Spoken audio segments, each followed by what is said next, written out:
Hello everyone, welcome to my Emmerdale channel. I hope everyone is having a wonderful day. The rain came down hard over the village, drumming against the windows of the Woolpack like a warning. Charity Dingle stood alone in the back room, fingers trembling around a glass she hadn't touched. For years, she'd survived Emmerdale's storms, betrayals, heartbreaks, secrets stacked like cards she prayed would never fall. Tonight, they were about to collapse.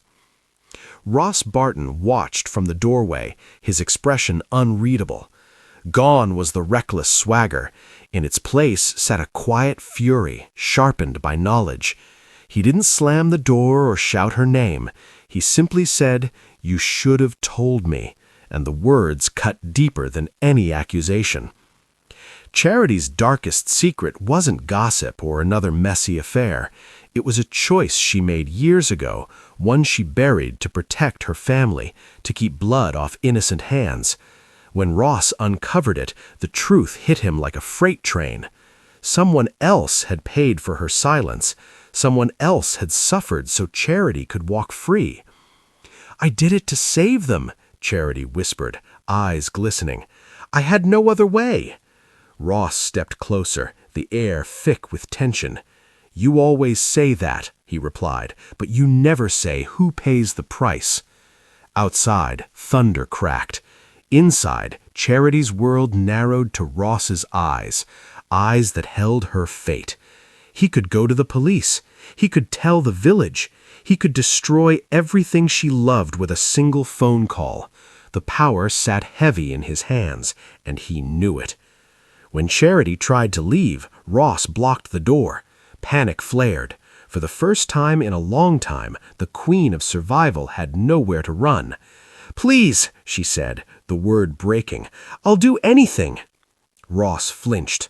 That was the problem. He still cared.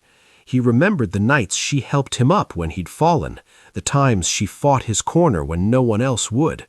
But the truth was poison, and it demanded a price. Elsewhere in the village, Kane sensed trouble before the news reached him. Charity's phone rang unanswered, and dread settled in his gut. He grabbed his jacket, muttering that familiar promise, "Nobody hurts his family." But Emmerdale's secrets have a way of exploding before help arrives. Back in the Woolpack, Ross laid out the truth like a verdict. "You confess," he said. "You tell them everything, or I do." Charity shook her head. "If I do that, lives will be ruined." Ross's voice cracked. They already were. Tears streamed down her face as the weight of her choices crushed her. For once, the masks fell away. No jokes, no schemes. Just a woman facing the consequences she'd outrun for years. A siren wailed in the distance, close enough to feel like fate closing in. Charity looked at Ross, searching for mercy. He hesitated, torn between justice and compassion, revenge and forgiveness. "I won't let you destroy yourself," Ross finally said, "but I won't lie for you either."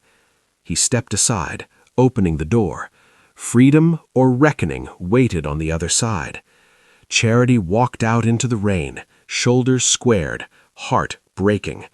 Whether she would confess or fight to survive one last time remained uncertain. But one thing was clear: Emmerdale would never be the same again. Broken heart.